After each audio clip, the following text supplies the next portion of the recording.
Hello guys once again welcome back. आपका एक बार से फिर से ड्यू टारगेट कॉमर्स में स्वागत है।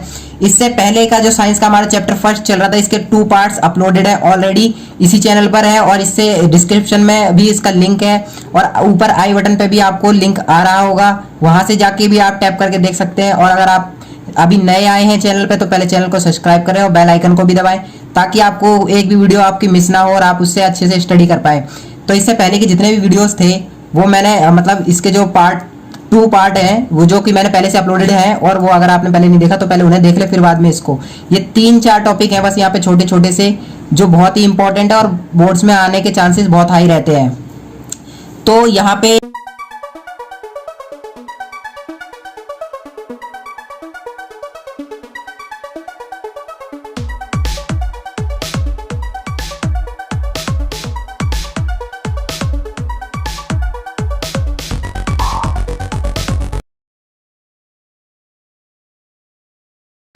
आपको ये ज़्यादातर हर बोर्ड्स के एग्जाम में मतलब के पूछे ही जाते हैं, और ये ज़्यादा वैसे डिफिकल्ट कुछ भी नहीं है, बहुत ही आसान है।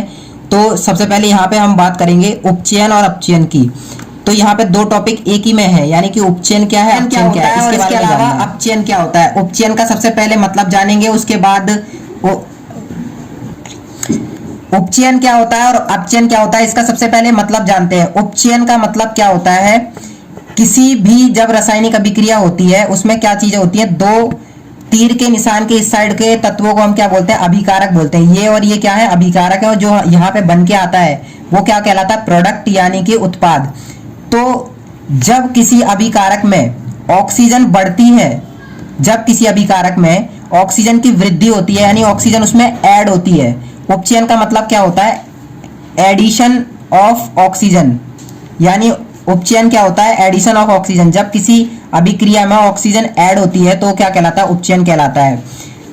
तो देखो यहाँ पे क्या है, कॉपर, Cu क्या होता है, कॉपर। कॉपर में जब मैंने ऑक्सीजन मिलाई, कॉपर का पाउडर होता है, उसको अगर आप ऑक्सीजन के साथ गर्म, जब आप उसको ऑक्सीजन की उपस्थिति में गर्म करते हैं तो वो क्या बन जाता है, काले काले से रंग का हो जाएगा, और क्या बनेगा, कॉपर ऑक्साइड, यानी कि उस पर ऑक्सीजन की परत चढ़ जाएगी। तो क्या हो रहा है, कॉपर में ऑक्सीजन से क्रिया कराने पे उसमें क्या हो गई, ऑक्सीजन बढ़ गई, यानी ऑक्सीजन उसमें ऐड हो गई। तो जिस भी अभिक्रिया में अभिकारक में ऑक्सीजन ऐड होती है वो क्या कहलाती है, उपचयन अभिक्रिया। आई होप आपको क्लियर हुआ हो। जब किसी, अब इसकी स्टैंडर्ड डेफिनेशन क्या है, जब किसी रासायनिक अभिक्रिया के दौरान किसी पदार्थ में ऑक्सीजन O2 की वृद्धि या हाइड्रोजन का हर्ष होता है तो ऐसी अभिक्रिया को उपचयन कहते हैं। अब हाइड्रोजन का हर्ष का क्या मतलब है, यानी ऑक्सीजन की तो बढ़ोतरी हो लेकिन हाइड्रोजन की क्या हो, कमी हो। लेकिन यहाँ हाइड्रोजन थी ही नहीं, तो यहाँ सिर्फ ऑक्सीजन की वृद्धि हो रही है, तो भी ये क्या है, उपचयन।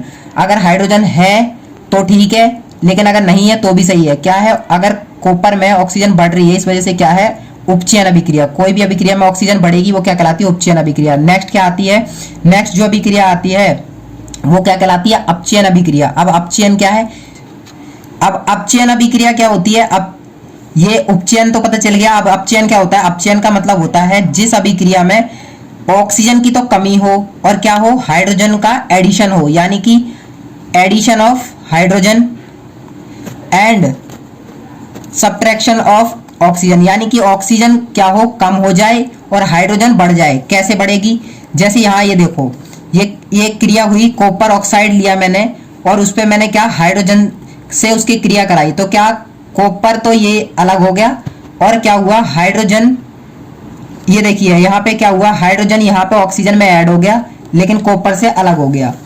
तो अब आपको यहाँ देख के लग रहा होगा कि यहाँ से ऑक्सीजन कम हुई, यानी ऑक्सीजन अगर कम हुई और किसमें ऑक्सीजन क्या हुआ, कम हुई कॉपर से, और हाइड्रोजन में ऑक्सीजन ऐड हुई, तो यहाँ दोनों तरह की क्रियाएं हो रही हैं। क्या, अपचयन भी हो रहा है और उपचयन भी हो रहा है, यानी एक में तो ऑक्सीजन ऐड हो रही है और दूसरे में से ऑक्सीजन खत्म हो रही है, और एक में हाइड्रोजन ऐड हो रहा है और दूसरे में हाइड्रोजन निकल रहा है। यानी कॉपर में तो हाइड्रोजन नहीं आया, ऑक्सीजन में हाइड्रोजन आ गया, जिसमें ऑक्सीजन था उसके साथ ऑक्सीजन खत्म हो गया, यानी यहाँ दोनों तरह की क्रियाएं हो रही हैं। तो इस तरह की अभिक्रिया को भी क्या कहा जाता है, इस तरह की अभिक्रिया को कहा जाता है रिडॉक्स अभिक्रियाएं, यानी जिसमें एक में ऑक्सीजन बढ़े और दूसरे में हाइड्रोजन कम हो, या दूसरे में हाइड्रोजन बढ़े और इसमें ऑक्सीजन कम हो, तो इस तरह की अभिक्रियाएं क्या कहलाती हैं, रिडॉक्स अभिक्रियाएं। और अपचयन अभिक्रिया की स्टैंडर्ड डेफिनेशन क्या है, रासायनिक अभिक्रिया के दौरान जब पदार्थ में ऑक्सीजन की कमी एवं हाइड्रोजन की वृद्धि होती है, ऑक्सीजन की कमी और हाइड्रोजन की वृद्धि, यानी ऑक्सीजन कम हो और हाइड्रोजन बढ़े तो कौन सी क्रिया कहलाती है, तो उसे कहा जाता है अपचयन अभिक्रिया। अब रेडॉक्स अभिक्रिया मैंने पीछे वैसे समझा दिया है। किसी रासायनिक अभिक्रिया में एक अभिकारक उपचयित, यानी कोई रासायनिक अभिक्रिया करेंगे और उसमें एक अभिकारक क्या हो, उपचयित। उपचयित मतलब उसमें एक में ऑक्सीजन जुड़े और एक अभिकारक अपचयित, यानी एक में से ऑक्सीजन निकले यानी हाइड्रोजन जुड़े, तो ऐसी अभिक्रिया को रेडॉक्स अभिक्रिया कहते हैं। देखो यहां से देखो, कॉपर में से ऑक्सीजन निकल गई, यानी कॉपर में से ऑक्सीजन निकल गई और हाइड्रोजन में क्या हुआ, हाइड्रोजन में ऑक्सीजन ऐड हो गई, यानी एक में ऑक्सीजन जुड़ रही है और एक में से ऑक्सीजन खत्म हो रही है। तो इस तरह की अभिक्रिया क्या कहलाती है, रेडॉक्स अभिक्रिया। एक और उदाहरण है जिंक ऑक्साइड का। जब कार्बन से क्रिया कराई जिंक ऑक्साइड की कार्बन से, तो क्या जिंक में से ऑक्सीजन खत्म हुई और कार्बन में जुड़ गई, तो ये कार्बन मोनोऑक्साइड। तो जिंक ऑक्साइड प्लस कार्बन, तो क्या होता है, जिंक प्लस कार्बन मोनोऑक्साइड। इस तरह से। अब यहाँ से एक और टॉपिक है, क्या है, संक्षारण। अब संक्षारण का क्या मतलब होता है, जब आप देखते होंगे कि लोहे की चीजें जो खुले में छूटी रहती है उन पे कुछ समय बाद जंग लग जाता है, तो इससे क्या होता है, इस धातुओं की ना कुछ क्षति होती है, यानी उनमें हानि होती है, इसी को कहा जाता है संक्षारण कहा जाता है।